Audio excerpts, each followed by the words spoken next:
সন্তান গোনা মনে করেন যে আমি নাকলায় রেখে দিছি।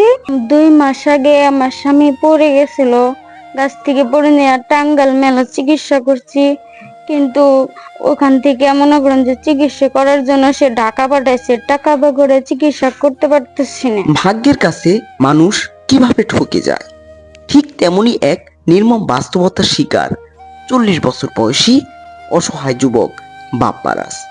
গত 2 মাস আগে গাছ কাটতে গিয়ে দুর্ঘটনায় পড়ে তার মাজা সহ পা ভেঙে যায়।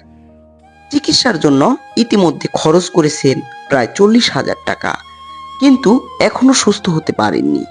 যে চড়ামো চাউলটা তাও আমার ঘরে নাই কে। আমার স্বামী যদি আজকে ভালো থাকতো, আমার লাইফে কোনো কষ্ট হইতো না। আল্লাহ গো, আমার স্বামীর চিকিৎসার জন্য কিছু টাকা আপনাদের কাছে দয়া করে চাচ্ছি।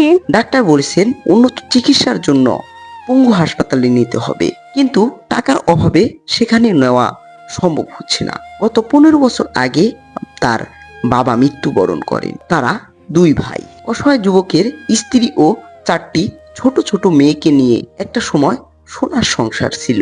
আজ সেই সংসার দারিদ্রতার কারণে অন্ধকারে ডুবেছে। চিকিৎসা, খাবার আর মেয়েদের লেখাপড়ার খরচ কোনোটাই চালাতে পারছেন না তিনি। তার বসবাস টাঙ্গাইল জেলা ভুইয়াপুর থানার ঘাটান্দি গ্রামে। আসুন আমরা সবাই মিলে এই অসহায় পরিবারটির পাশে দাঁড়াই। প্রিয় দর্শক, জীবন কতটা কষ্টদায়ক, কতটা বেদনাদায়ক হতে পারে। এই অসহায় ভাইটি 2 মাস হয় গাছ থেকে পড়ে গিয়ে তার মাজা এবং পা ভেঙে যায়।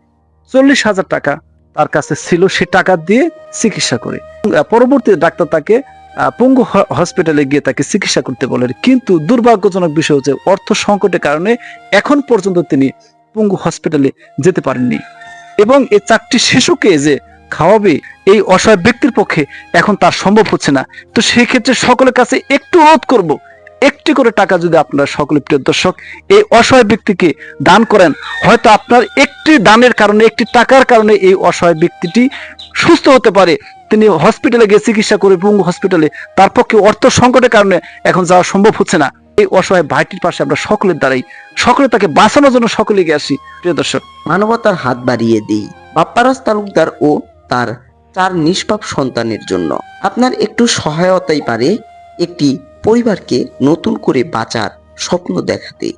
মানবতার জয় হোক, ইনশাআল্লাহ।